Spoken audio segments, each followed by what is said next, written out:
Like giving me chills. What I just said? Yeah. Nah. I mean, that is so wildly unappealing. It's not that. It's just unnecessary. It's real man. It's real man stuff, is what I like to think. No, you're less of a man for that. Now what's going on, everybody? Welcome to the Stokastic.com NBA strategy show presented by PrizePicks. I'm Dave Loughran, Lafayette_D. Joined by Josh Engleman at Josh Engleman. Little 2-game slate today. And, well, an interesting one to say the least, because Giannis Antetokounmpo, questionable coming into this one. The number 1 seed Bucks down 2-1 in the series. They are in Miami. I was thinking about this last night, man, just looking over the slate, looking over some early bets for today. What I'm telling you, I almost, and I know you'll disagree with me because that's just par for the course, and I know you're the whole, like, I want to see better teams win. I get that. I'm also a Sixers fan, so I wouldn't mind seeing the Bucks eliminated. Yeah, but what I would thoroughly enjoy, because I think this would be an amazing end to the series. You actually might agree with this. Giannis sits, Bucks go down 3-1, and then have to claw their way back into this series and take it to 7. I think that's what would happen if Giannis were to return for game 5. And by God, would that be entertainment at its peak? I mean, yeah, if you could lay it out, that's the way that you make it happen in the movies. I'd rather that Giannis just plays today and they beat the shit out of the Heat in the next couple of games and we just end this series. They're still, by the way, minus 220 to win the series right now. So yeah. Go Bucks, I guess. I want to know what that line looks like if the Heat win today and it's 3-1, because it feels like it's not a giant line for the Heat on the opposite side. I'm not saying I want them to go down 3-1. I'm saying if they did go down 3-1, I think the remaining games of the series would be awesome if Giannis returned the next game. I don't disagree with you. I would rather it just not be the case. I got you. Like, okay, if the Bucks go down 3-1, there's a very good chance I'm betting the Bucks to win the series. If we get word that Giannis is expected back and he's not limited for game 5. I mean, I think right now is the time to bet the Bucks if you want to bet the Bucks. What are they at? Minus 220? Yeah. I'm good on that. I have no idea of Giannis's health. You could take 7 games at plus 105. You could take 6 games at -110 and just ignore who you think wins. I mean, 7 games seems the most likely right now. But if Giannis were to play today, would I be shocked at all if they go and rattle off 3 straight wins? No, not at all.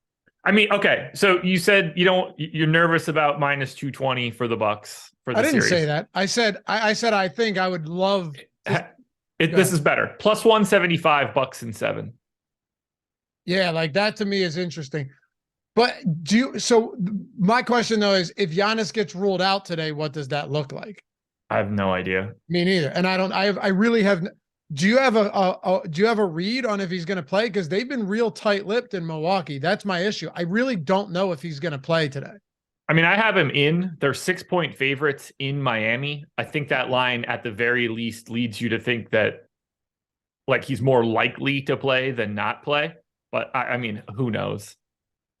I don't know. They're going to be tight-lipped about it, and they should. We're not going to know this shit until 7:00 tonight, is my assumption. We're not going to know it till 7:00 unless he's just like already ruled out. But even if you're the Bucks, you're not ruling him out until 7:00 tonight. Right. Well, we're happy to have you guys with us as always. If you haven't done so yet, take a single second, hit that thumbs up, subscribe to the channel, leave a comment down below if you're watching after the fact. And if you're listening in podcast form, we know you're out there. We appreciate you. I know we get some comments all the time. People, I listen in podcast. Wasn't able to see it, but I listen on the pod. Leave a rating, a review, subscribe to the pod. All that stuff helps us a lot, and we appreciate you for it. But yeah, take a second to atone for your sins here. Start your day off right on a Monday morning, and let's get into it. So we got favorites can be good bets too. I use the odd shopper tool every day. I'm just, spraying all the plus EV bets out there. So many of them are like -150, -160. If it's a good plus EV bet with a very, high OS bet recommendation, I'm getting it. It doesn't matter to me. Makes no difference to me. Nor should it. Shouldn't at all. People have an adverse. They recoil at the thought of having to bet like a heavy favorite or the under. Yeah. Like if I think something's 70% to win and they're giving me 65% odds on it, like great bet. Just because I have to bet more doesn't mean it's bad. No, it's a great bet. Yeah. There's value in the BucksHeat line for today and the series stuff right now. If you think you know what's going to happen with his status. Which I don't. No, neither do I. Neither do I. But there's value somewhere. It's just actualizing that is the part that is not something that I think that I can do. Yep. Yeah, and as always, Odd Shopper first week free, Bet Pro free. Those links are in the description. We had a dude just crushing in our chalkboard channel with the Bet Pro app the last couple of days. I think he was up like 2,500 over the weekend, so that made me very happy. Just using the Bet Pro tool, making parlays out of it. Join our chalkboard. That's free. All the picks, conversations free. We got over 1,500 members in there. And like I said, links to all that. Chalkboard, Bet Pro, Odd Shopper, whether you want a free week, all that. Chalkboard's always going to be free. But I'm just throwing it out there. Like we talk about all this stuff. We sweat bets. We sweat DFS in there. Been a good time. So click one of those if you want to get in on the action with us. Try something out for free, or just join an entirely free community of like-minded people who love sweating bets and sports as much as you do. All right. Let's dive into it, man. Milwaukee and Miami. So, again, 6-point favorites today. We really don't have any clue whether or not Giannis is going to play. Yeah, you have to project him in right now, probably. But this is one of those situations where it just would not be shocking if he doesn't get out there. He did some individual work at practice on Sunday. Who knows if they're just saying, all right, we don't. Like, we really just do not know. So I'm looking at this as a spot where we need to discuss what it's going to look like with Giannis and what it's going to look like without Giannis, because his presence or lack thereof on a 2-game slate is everything. Hold on. About to choke the moment I was about to start speaking. Well, it wasn't going to choke on what, saliva? Anywhere. Yes, just straight up air and water that my body created. Good? I'm good. It was just that moment. I knew it was about to happen. Yeah, so you got to be quick on the mute button, and I've gotten pretty good at that. You have that. I don't have one, so I got to grab the mouse, come over to mute on Zoom. That can be tough sometimes. This is great because it's not a button. It's like tap sensitive. Like I just That's nice. barely have to graze it and it handles it. When I was at Sirius, there was no cough button. There was no, mute button on the mic. So I'd have this mixer that would transmit everything to the studio in DC. So I would legitimately have to know exactly where the volume was, turn the volume all the way down, and turn it right back up to the exact level that it was before. That was horrible, man. I bet you got really good at it. You do. It becomes second. You could probably just not even look at it after a while, but it's annoying. Like that, what you got there is nice. Anyway, that was a great show that you had on Sirius. I like to call it in from time to time. Who's your co-host? Nice setup. You know who my original co-host was? We did the 12 a.m. to 2 a.m. Okay, for Fantasy Insiders Monday through Friday. It was Dan Strafford.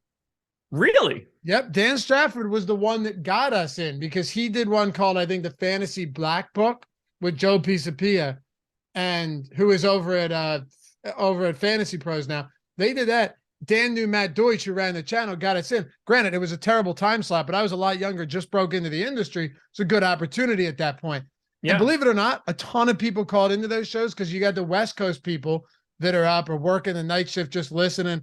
Yeah, but dude, I'll tell you what, I don't miss it. At the time, I didn't have kids. I didn't have those type of obligations. Yeah. 12 to 2 in the morning is rough. Real rough. I mean, I think I would rather do that than 4 to 6 on the Saturdays and Sundays or whatever the hell you had there for that stretch. That was tough. 10 to 12 actually wasn't bad on the weekdays. Like having no kids, that was fine, but yeah, those are some wild shifts back in the day when I was just starting off there. Yeah, I remember when we were making that transition from FanVice to Osmo, and like there was a chance that like I could have hopped on that show for Saturdays and Sundays. I was like, I don't think that I can do. It was tough. It was tough. Like dinner time Saturday, dinner time Sunday it was permanently. 3 to 5. So it wasn't. It was. It was either. I thought it was 4 to 6, but I mean, either way, both of those things suck.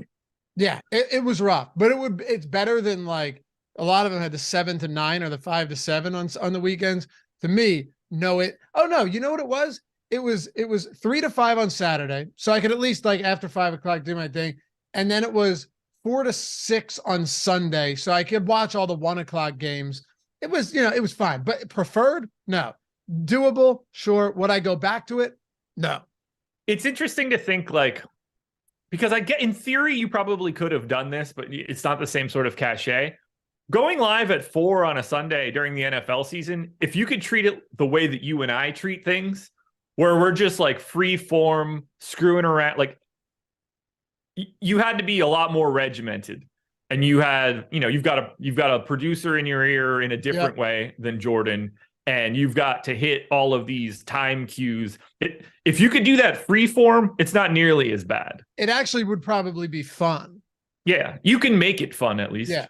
Yep. Yep. It wasn't that bad as far as structure goes, because I'm basically just going over watching the games up until like 5 usually. Yeah. They usually run a little late till 5, and then you're just highlighting everything at the end. But yeah, it's the times where you don't have shit to talk about, where it's like, oh my God, how the hell am I going to fill these 2 hours? Yeah, except on a Sunday football slate, I could have gone till midnight, no problem. Right, easy. Especially if like the Birds played at 1 or something too. Yes. The worst, and I promise we'll get into this, but you'll find this interesting. The worst was when COVID hit. Of course, they're located in New York, so what do you expect? They shut down. They're probably still shut down in studio. So we had to go pre-recorded, and I'm doing pre-recorded shows, 2 hours solo, 2 hours solo shows at the onset of COVID with no sports happening. No sports happening. So like you're going over the draft and stuff. You're talking, and I was like, no, I refuse to talk. I'm not talking about the Korean baseball league. I don't give a shit about that. Everybody will know that. It was insane, dude, for like 3 or 4 straight months. When the bubble came and all that and baseball came back, it was great. But a couple straight months there, we're doing 2 hours pre-recorded with no content, with no sports on a sports talk fantasy show. No, that's not the way to do it. Brutal. So the Bucks. Didn't think we were getting into that one today. So the Bucks. Okay. Right out of the gate, let's assume that Giannis is playing for right now. I think there's one thing that immediately stands out for Milwaukee, and I think he looks good if Giannis is playing, and I think he looks incredible if he's not. I love Chris Middleton today. 7,500, small forward eligibility, 25% owned right now. I love him even if Giannis is playing. I like the price. I like the position. To me, he's the guy that I want to get to more than anything else for Milwaukee, no matter what happens. Like for small forwards, you're either paying all the way up for LeBron and Jimmy Butler, you're going to Middleton in this mid-tier at 7,500, or you got to drop down to Max Strus, Caleb Martin, Luke Kennard, Dylan Brooks. There's not a lot out there if you're not going to LeBron or Butler. I love the idea of Middleton today. And if Giannis gets ruled out, obviously Chris Middleton's ownership is going to come up quite a bit from 25%. He's also an even better play than at 7,500 because all of his rates increase dramatically. So get yourself Chris Middleton no matter what. I guess we could talk about Giannis, but like speaking of Strus too, we also saw that his minutes are more volatile than than they look. Probably not anymore. With Oladipo out, yeah. Probably. And Hero, like they're out of bodies. Probably not. But you saw Duncan Robinson play 24 last game. You saw Lowry play 30 or 28. You saw Caleb Martin play 33 off the bench. Oladipo played 19. He's done. But just he done forever, by the way. What's that? He's done forever, by the way. Yeah, credit the guy. He's come back from some shit, man. But he really has. I mean, he's come back from how many serious injuries? Multiple. It doesn't look good for him. You're probably right that Strus isn't it's not as volatile, but at the same time, if he's not knocking down shots, is he playing as many minutes as he did in game 2? Probably. You think so? I mean, somebody's going to have to. I think they're very likely to run a really condensed 8-man rotation that looks more like 7.5 today. But we'll get to Miami in a bit because it's pretty. Yeah, sure. Let's go back to Giannis because that's pretty tough to talk about. Like especially if Robinson playing 24 minutes and knocking down 20 points. Yeah, we got to remember that these guys started playing more minutes when Giannis wasn't on the floor. I don't know how much you can have Duncan Robinson out there if Giannis plays. That's the swing piece here. I think the entire Miami rotation changes depending on if Giannis plays or not. I think the starting lineup changes. It's all up in the air. That's where it gets really crazy. Look, if Giannis is in, he's 10-4. He's power forward center. If he's in, you have to I don't want to say that you assume that he's healthy because he's clearly not healthy, but he's not limited in any way. Like Giannis isn't stepping in here and like walking up and down the floor. So by all means, get to him. We know what the pay-up options look like. I'm not about to sit around and be like, well, I like Giannis more than I like LeBron, I like more than Anthony Davis. We know what Giannis, LeBron, and AD are. Every individual person is going to have an opinion on which one of those three guys that you should go to. Pick whoever you want. They're all basically owned the same. 26 to LeBron, 27 to Giannis, 35 to AD. Like, get to whichever one you want. You could probably only have one of them. I lean LeBron last. If you want to go a different direction, by all means. Drew Holiday, 8,400. If Giannis is in, probably right around appropriately priced. I gave him 38 minutes. This has not been the minutes you've seen from Milwaukee so far this series, but no screwing around at this point. Like they don't have wiggle room. So I think the starters start to see a little bit more from a playing time perspective. I love Brook Lopez at 6,100, 18% owned. Hasn't played a ton of minutes yet. I gave him 34 here. I think he is underrepresented, whether Giannis is in or out. Grayson Allen is sort of just like the guy that plays as the, fifth sort of option out of Milwaukee. But if Giannis is in, you can't play Portis. You're not really trying to play Ingles or Crowder or Carter. I think Connaughton probably leaves the rotation again. Maybe. We'll see where that actually ends up. But I don't really think that you can go to much from the Milwaukee bench if Giannis is in. Now, if he is out, play a ton of Drew, play a ton of Middleton, get to Brook Lopez. At that point, get to Bobby Portis at 6,700, even though minutes were limited on Saturday. Get to one of Ingles, Crowder, Carter, or Connaughton. There's something there. Connaughton being 4,200, that does make it pretty tough. Even if he is getting that 25, 26 minutes, he doesn't become like the no doubt about it play that he could have been if he were sub 4K. Still a great value, great position.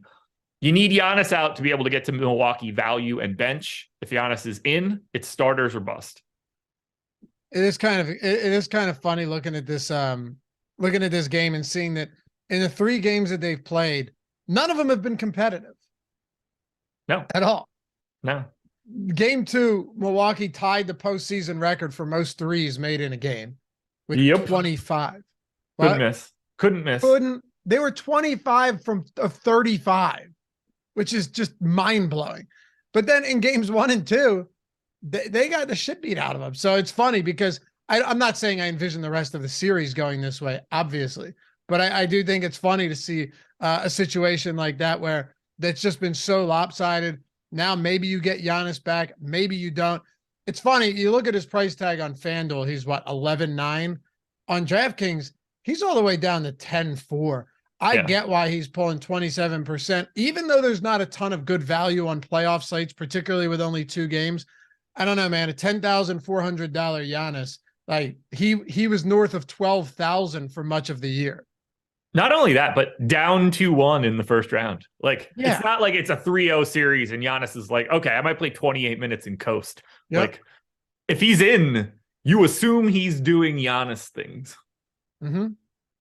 Yeah, he's like a 1.8 fantasy point per minute guy on the year, average less than 32 minutes per game. If he plays, they need his minutes. They need everything. 10-4 just seems like one of those spots where if Giannis comes out there and plays and is even 85%, you're probably going to want some. How about I mean, look, like 85% of Giannis is basically LeBron. Yeah, sure. Like, if you want to say that, like, I've got Giannis as a 1.65 fantasy point per minute guy, like raw talent. 85% of that is 1.4 fantasy points per minute. That's like LeBron. It's AD. Yeah, pretty much. Yeah. So, and there's no AD on this team either. No. He finally bounced back after a game. Ugh. Talk about Miami, though. Jimmy Butler, he's questionable. My assumption is he plays. It's hard to say. Last game, the report was when he went down, right, with that lower body injury, the glute, bruised his glute. When he went down with that, he came back to the bench, and the report was that he's going to re-enter the game.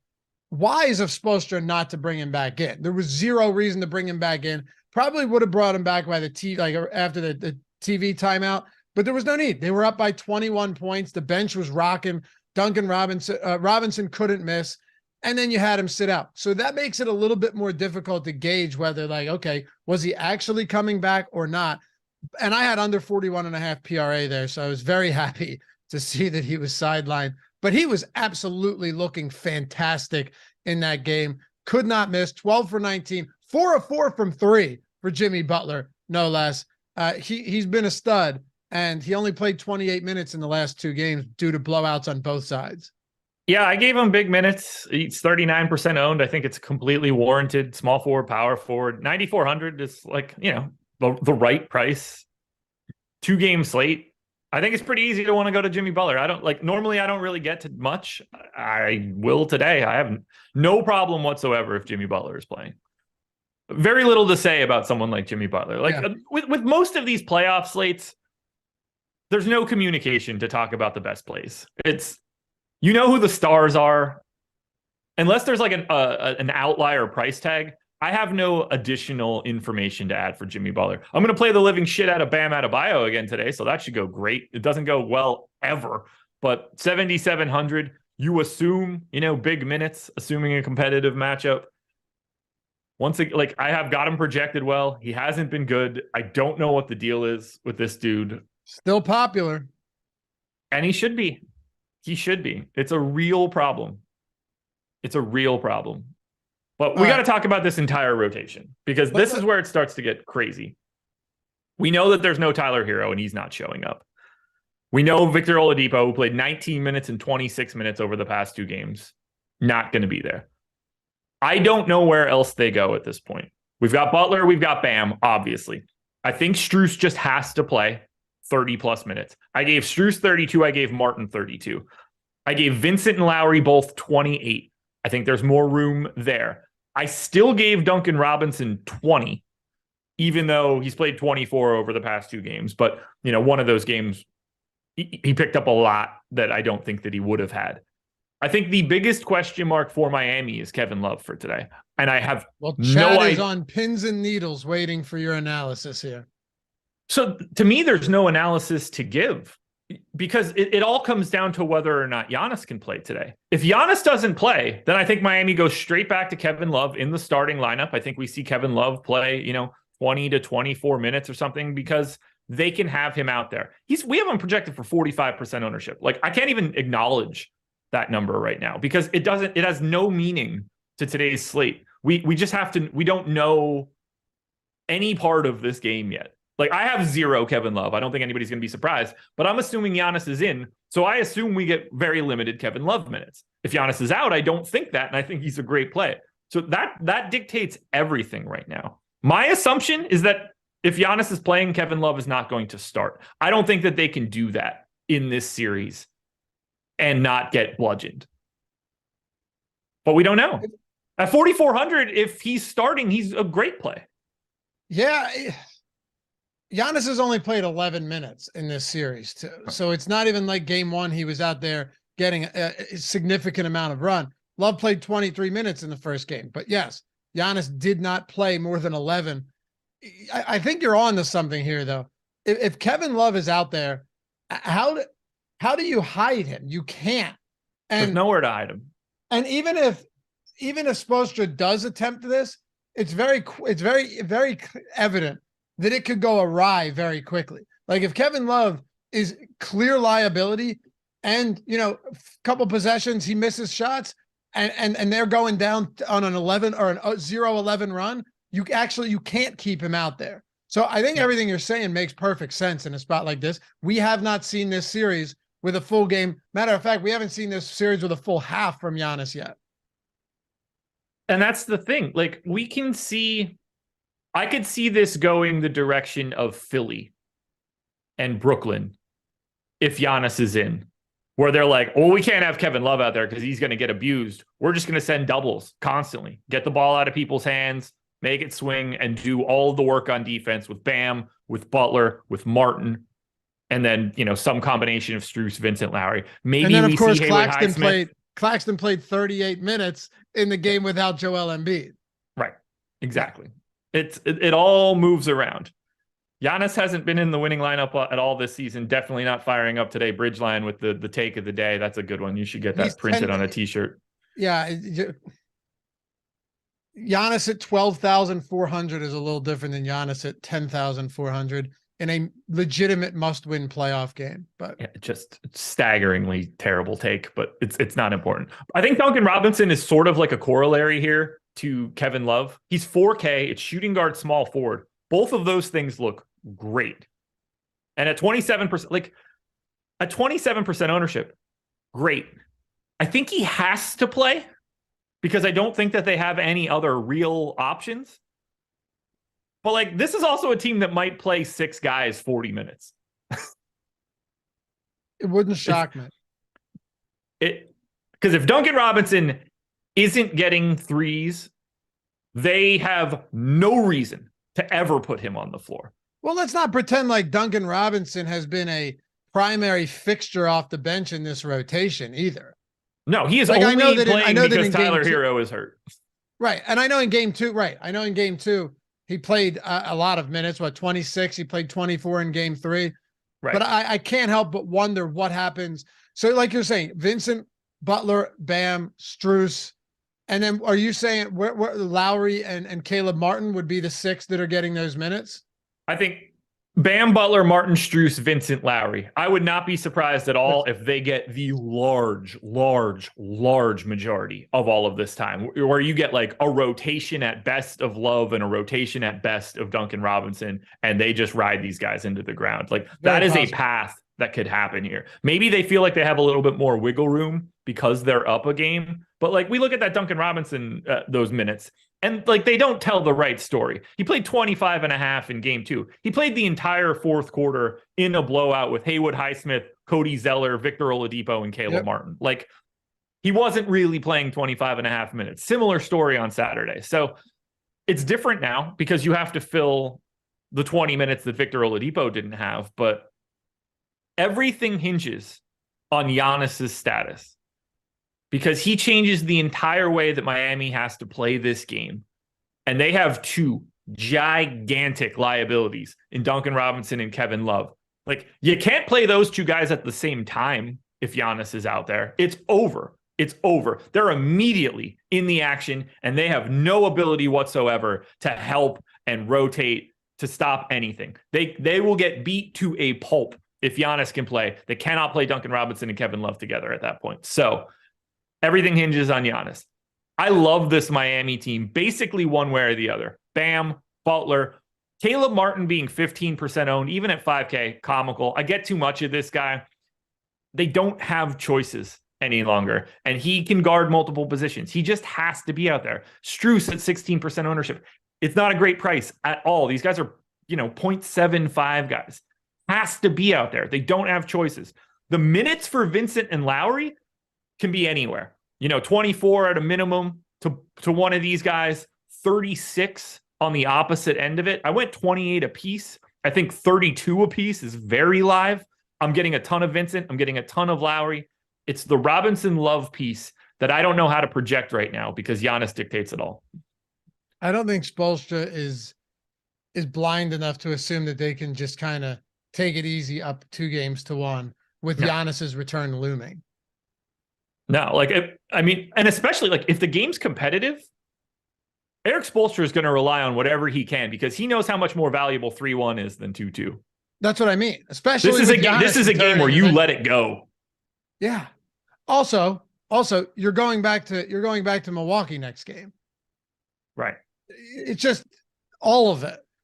Duncan Robinson, though, is always super interesting to me for two reasons. One, it could go miserably wrong. Like it could just all completely collapse. Or he comes out and he is knocking down shots and you go, okay, this offensive output is worth it. He's 9 for 12 from 3 over his last 2 games. But he is not somebody, again, we talked about Kevin Love, we talked about Robinson. There are certain players in the postseason who the early stages of their first rotation are going to dictate a whole lot about how they play the rest of the game. Oh, yeah. If he goes 0 for 2 from 3 and gets spun around, gets put in the mixer a little bit on the pick and roll, it's over. It's just done. It's going to be like, well, it's not going to be today. But when Giannis isn't out there, it's like, oh, shit, we can do whatever we want. Or he goes 3 for 3 in his first few minutes and you go, okay, we'll take this. So, yeah. All right. Anything else for Miami? No, look, this is a live before lock decision point if we don't get news throughout the day. If Giannis is in, I hate the idea of getting to Kevin Love, especially if he continues to maintain the ownership. I would be surprised if he started. That would really surprise me if Giannis were in. But if he is in and he is starting and Giannis is playing, I am running away from Kevin Love as fast as I can. Hey, hit that thumbs up if you haven't done so yet. We got about 350 people in here, only 57 likes, and I'm one of them. So, 58 now. All right. That must have been Josh remembering to hit that thumbs up. Oh, yeah. I hit it a couple times. Okay. Good. Well, hopefully 3. And multiple. I used all my burners. Oh, burner accounts. Got you. Appreciate that. All right. Yeah. If you guys got some burners, load them up. We'll take whatever we can get. And also, while you're at it, sign up for PrizePicks if you're looking to get not only a first match deposit bonus up to $100, $100, 100% first match deposit bonus up to $100. So you deposit 100, you got 200 in your account. You deposit 50, you got 100. Even if you only throw 10 in, you got 20 in there. You're doubling that up. And here's the kicker. If you use the link in the description or the one in chat, got to use it because we can't track you otherwise. You're getting a free month of Stokastic Plus Platinum. Everything on the site. Can't tell you how many times Josh and I have talked about over the past couple of weeks, like, hey, you have baseball in full swing. You have basketball, still monster contests in the postseason. You have playoff hockey. You have NASCAR. You have MMA. You have PGA also in full swing. Like, you've got everything out there. F1, tennis, all of our projections, ownership, boom bust tools, top pitcher tool, top stacks tool, top hitters. What else? Top fighters tool, top golfers tool, top drivers tool, like all of that stuff at your disposal. Dudes have been crushing it lately. You've seen the screenshots in the Hall of Fame segment. You've seen us talk about it. You've seen it on Twitter, using the tools for baseball, for basketball, for all of these sports. You're getting them for free, $120 value when you sign up for PrizePicks. it's funny because you and I are always like, oh yeah, it's the best offer out there. Because the Bet 365 from a sports betting standpoint, $1 into 200. That link's down there if you're in Colorado, New Jersey, Ohio, and Virginia too. But like, oh, that's great. But from a DFS perspective, and we're on a DFS show, getting a free month of Stokastic Plus Platinum and $100 first match deposit bonus literally is as good as it gets. Yeah, it's basically like $200 free dollars. The platinum month is more than $100 too, because you can take those tools and then just build it into something. It's not like you're just getting it compounds. Exactly. Yeah. It's not like just you're getting something worth $100 that you can throw on your mantle and look at. Like you can turn this into big money. PrizePicks video for me is already out, so go check that out. 2 plays, neither one of them from Miami, Milwaukee, because I don't know how you can want to take anything here with any confidence. You threw that in the chalkboard channel too? It is in the chalkboard channel. Beautiful. Yeah, man. PrizePicks. Sweet. Josh is doing videos every day. We got the Bet Pro or the Pick'em Pro tool as well, which is, in my opinion, essential for PrizePicks. That in tandem with Josh's video, you're just building, well, they don't like to call them parlays, but they're similar. You're just taking props, no juice on either side. The over or the under, mix as many sports as you want. You can do 2, 3, 4, 5, or 6. And if you hit 5, you're 10xing. If you do a 6 pick flex play, you're 25xing. Sometimes they do what are the ones where it's like on Fridays, it's like 33% boost or something? Yeah, they have Taco Tuesdays, so be ready for that tomorrow. And then Fridays they usually have some sort of like protected flex play, free play, boost play. Something they're doing some sort of gimmick pretty regularly. Put in a 6 pick and you have a chance to get selected to win $1 million. Yeah, man. Yeah, every day you put in a 6 pick. I think it's like $5 minimum. Yeah. All you do that. They're randomly selecting someone through every single day of the NBA postseason to have a shot at $1 million. So if you get selected, then you get a 6 pick flex play card, right? Yeah. If you hit all 6, it's $1 million. If you hit 5, it's like, what is it, a 50 or 60K or something? If you hit 4, I don't know. I think 4 is 15K. It's 16, or something like that. Yeah, 4 is 16K. But still, it's just another reason to check it out. Link in the description and in chat. Again, use that link, get your free month of Stokastic Plus Platinum, every tool for every sport. And if you want to grab the Fantasy Cruncher add-on, you can. And go win some money at PrizePicks too, using the videos, using the tools. We'll see you over there. All right. Let's talk about the Memphis Grizzlies today. Sure. You had mentioned this, that you thought the Lakers were a tough matchup for them. Of course, they lost Ja in one of those spots, but man, they were down 44-15 at one point last game. They made it a little less disgraceful, but that was a rough game. Davis came back to life, had 31 points, I think it was. LeBron got off to a hot start. But we got to start with the Memphis Grizzlies today and look at some of this ownership. Santi Aldama, 48% right now on DraftKings. Dylan Brooks, 41% on DraftKings. Ja, 29. Jackson, 29. His price has come down, or 28, sorry. Desmond Bane, north of 20%. Memphis Grizzlies getting a lot of ownership today. We got to dive into this. And looking at the boom bust tool, that leverage score on Aldama does not look particularly appealing if you're trying to get somewhere in tournaments. No, I mean, he's never going to be 48% owned. So let's just start there. Like, that's just, you're going to see that number not be 48 by the time we get to lock. So don't look at it and think, oh, Santi Aldama. There's no justification for that at all. He played 11 minutes on Saturday, 14 minutes the previous game. If he gets the 24 minutes he got in game 1, then yeah, he should be 48% owned, but you can't project him like that. 3,500, he is a viable pay down option on today's slate, but not at that ownership. I have 0. If he's 48, I would never be near it. I expect that to come down to 25 to 30. And then at that point in time, it's a much more realistic discussion. So just want to get the Santi Aldama take out of the way. Start with Ja, 9,600, played 41.5 minutes, dropped 45 points in the last one. Just absolutely went nuts in the fourth quarter, trying to make that one a game again. He's 28% owned. Just add him to the list of pay up options. If you want to go to Ja over AD or LeBron or Giannis, by all means. Giannis, LeBron, AD, Ja Morant, Jimmy Butler. Those are the 9,400 and up crew. They're owned at 156% in the aggregate, which basically is saying you're getting one pay up option in every lineup.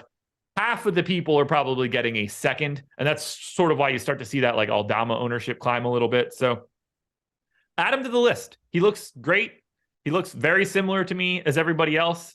I think I prefer Jimmy Butler to Morant, honestly, which is not something that I would say normally, but I don't have a huge preference when we're talking about these payout options. Apparently, I do have a huge preference in that I like Dillon Brooks like the rest of the public. I hate myself for it. 4,700 shooting guard, small forward, 40% owned. I agree with the ownership. I don't want to be on team Dillon Brooks. He's not good offensively.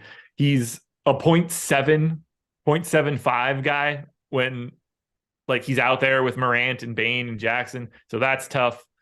Bane's price looks fine, I guess. He's 20% And also owned. with Brooks, real quick. And also with Brooks, it. you have to worry about foul trouble too. Like that's one of the other issues with him where of course you can't bake it in the projections every day, but he needs to not be bad and also stay out of foul trouble so he can get on or stay on the floor.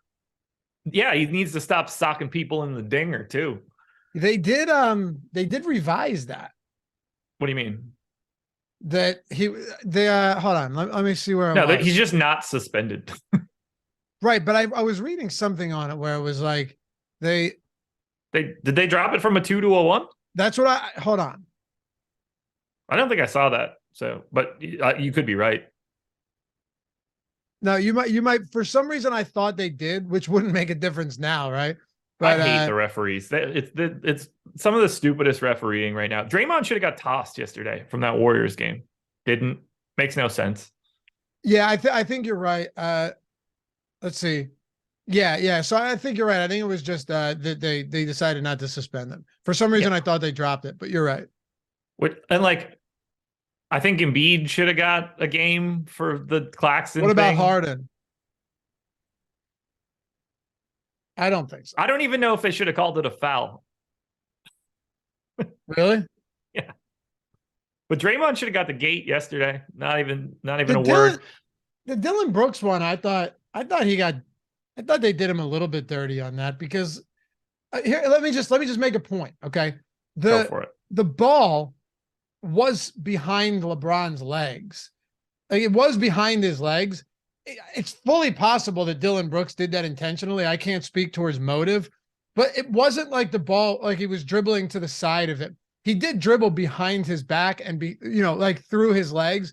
And you could at least make here, put it this way. If he got suspended for that, I think it would have been egregious. Say what you want about Brooks. I'm not a big fan of the guy either, but that's irrelevant. I did think the ball was behind his legs. He just got the wrong one.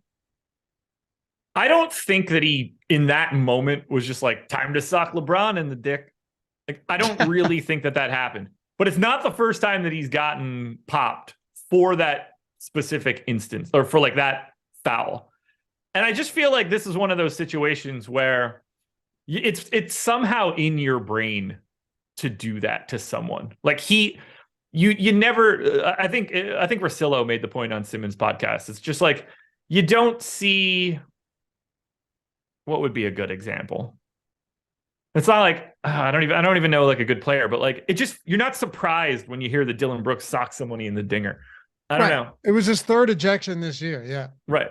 But he got one for punching somebody in the dick earlier this year. I know. And that's the problem. When you have the reputation like Dillon Brooks, when you have the reputation like Draymond Green, lobbying against that type of stuff isn't really going to help you. That's all. No. But he looks like a good play today at 4,700.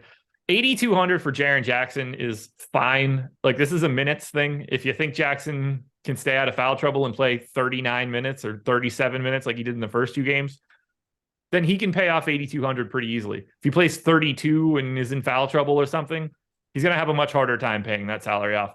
I don't really know where to go there. Similar story for Tillman. His defense is exceptional. Like, he can be out there 39 minutes on Saturday. Why he couldn't play 39 minutes on the first game when I had a shit ton of them because I loved the spot where he played 22 minutes.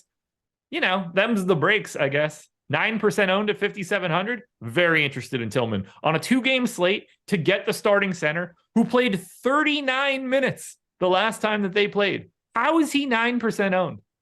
It makes no sense. I do know this much though. These type of, cheaper center, or not cheap centers, but these 5K bigs have been an absolute mess in the postseason. And I don't mean that in the sense that they've been bad.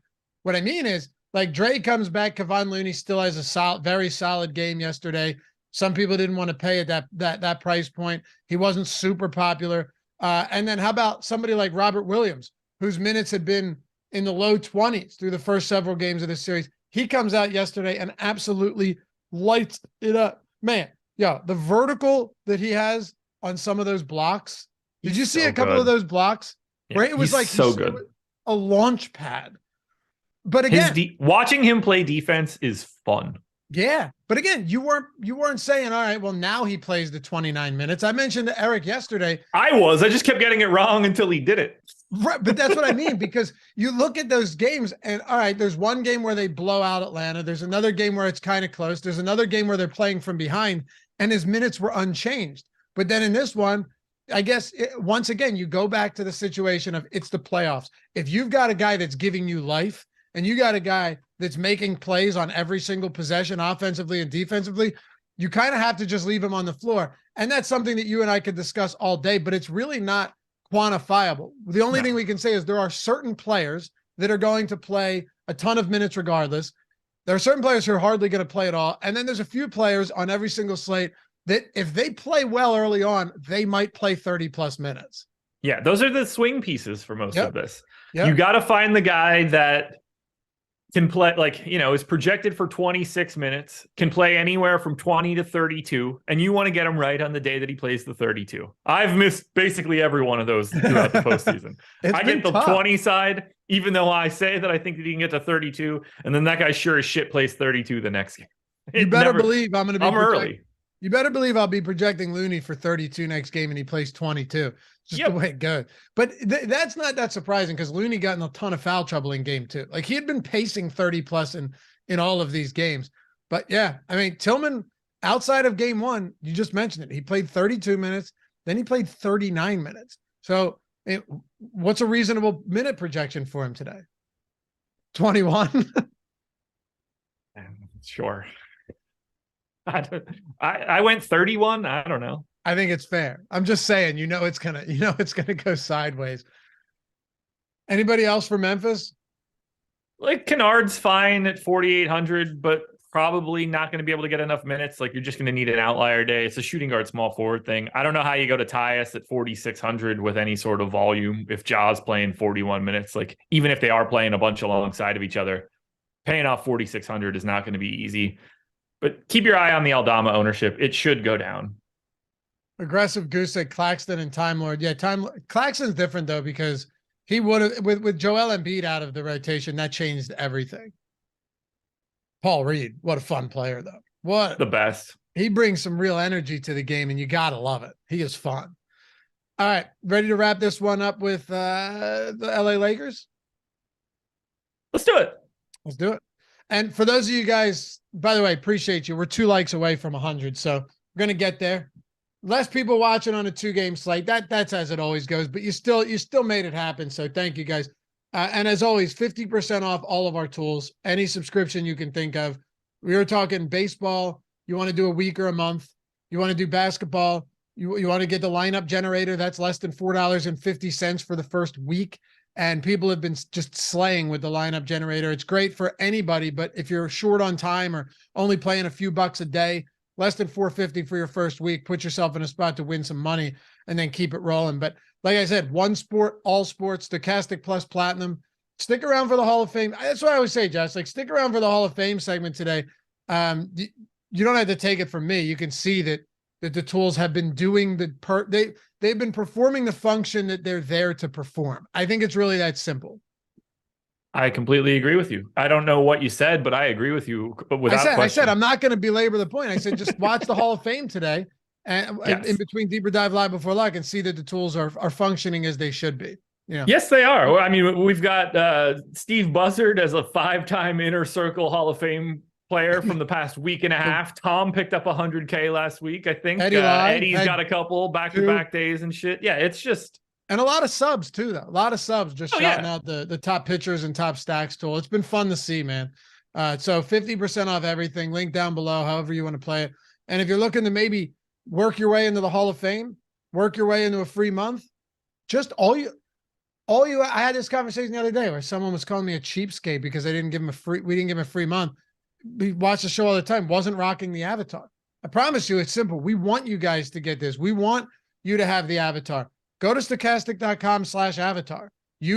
Get the profile pick and just use it wherever you play. Use it wherever you play. And if you finish top 3 in a field of 5,000 or more, you tweet us. It's Stokastic HOF. You're getting inducted into the Hall of Fame. We do the bragging for you with, a couple thousand people watching. You get the free month, $120 value. It is that simple. There's no fine print. There's no red tape after that. You get your free month, you get in the Hall of Fame. It's that simple. All right. But yeah, everything down there, 50% off. $50 million man said, oh, it's working. Yeah, I love it, man. That's what I'm saying. I love it. Love it. We had a super chat, Josh. Let's hit this before we do the Lakers. Do it. All right. It was a little bit up there. Let me see. Jordan, is that the one you sent me? Oh, no. Send me that other one from earlier, too. Josh of Los Angeles. What's up, Josh? Josh and I always have some spirited conversations on Twitter. Good man, though. Always follows the show. Member of 23-month free super chat. Hit 5,000 yesterday, and it's probably your fault. We'll take the blame. But no, I mean, you made the lineups, dude. It's awesome to see that stuff, though. Congratulations. Huge. Maybe he didn't make the lineups. Maybe they were made with the lineup generator. Possible. Maybe we made it. Possible. Or top stacks, little fantasy cruncher action. Possible. Yeah. Whatever the reasoning, love to see it, dude. Did you find that, Jordan, or do I need to scroll up? Or is that actually the one that maybe that was it? Okay, thank you. Yeah. From Gabriel. Is it dumb to play Gabe, Duncan, and I'll read this slow, Josh, because is it dumb to play Gabe, Duncan, Strus, and Martin together with AD, Portis, Middleton, Tillman, and Ja? So, I mean, forget about the other ones. Is it dumb to? Okay, 2-game slate. Yeah, I don't know. Well, and if also, Giannis isn't playing, then yeah, that's a terrible lineup. Or if Giannis is playing, then yes, you should not play that lineup. Right. If he's out, because you're not playing Portis. But also having 4 Miami players in there, if Josh ends up being right and the rotation is very condensed, yeah, you only have 2 games to choose from anyway. Yeah. No, that's fine. Talk about the Lakers here. Top of the position. How about Austin Reeves pulling 52% today? Point guard, shooting guard, $5,400. Also, and you don't see this very often, 51% ownership. Or I'm sorry, 51% optimal on top of the 52% ownership. I got even more than that. All right. He looks great. Look, he looks great. He's playing massive minutes, 37 and 35 over the past 2 games. I put him in for 34, so there's even more minutes to get to if you need to. Great flexibility. He just plays in theory, there's no threat to his playing time. He's the best play on the Lakers today. Not even close. Not even close. I do, however, find myself very apprehensive of the 40% ownership coming into DAngelo Russell at 5,800 because you don't know what he's going to do. They could easily, if he's not playing, if he's not shooting well, he's Duncan Robinson.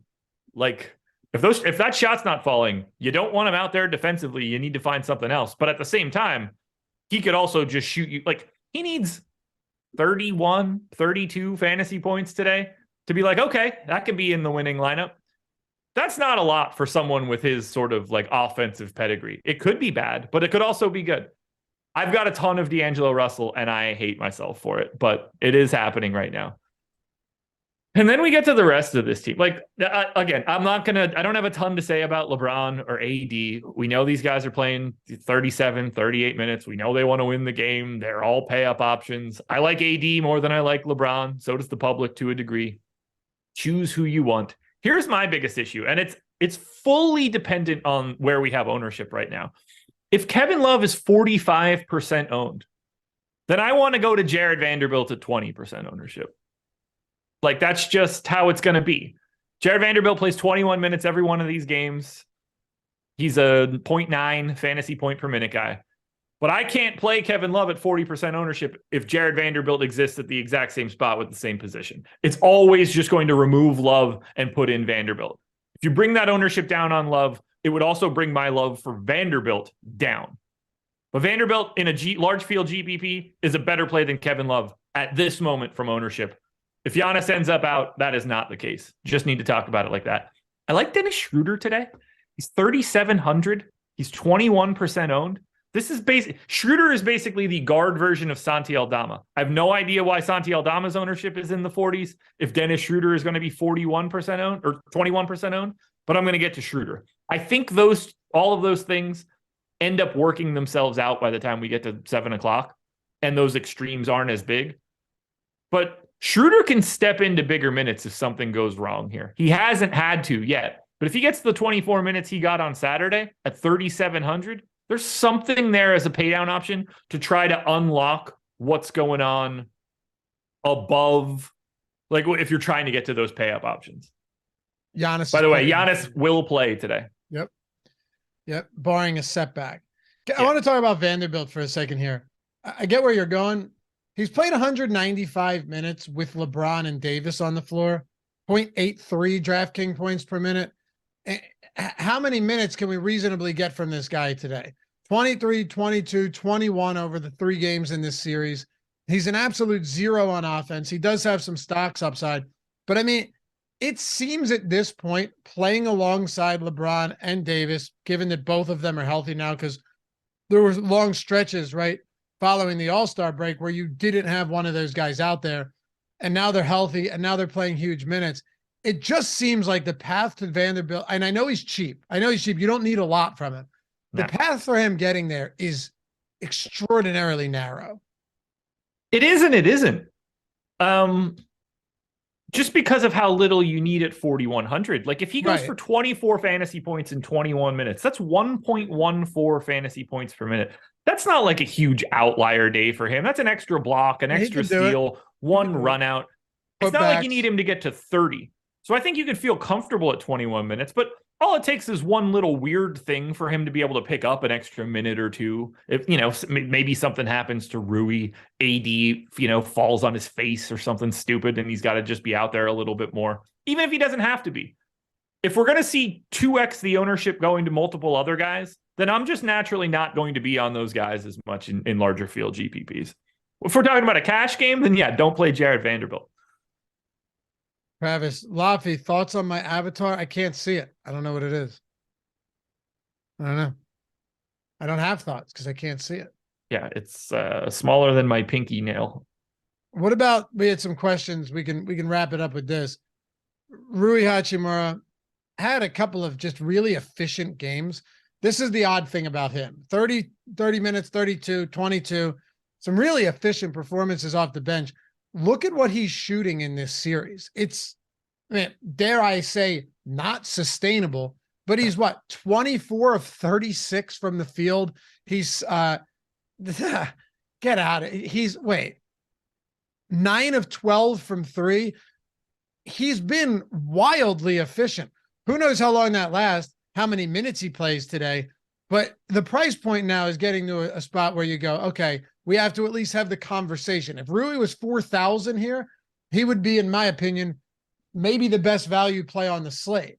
But now that he's north of 5,000 at 5,200, how do you approach a guy like this? Given how do you reconcile the efficiency that he's seeing, but then also last minute the drop off in minutes, and also the fact that it seems difficult to sustain that type of shooting?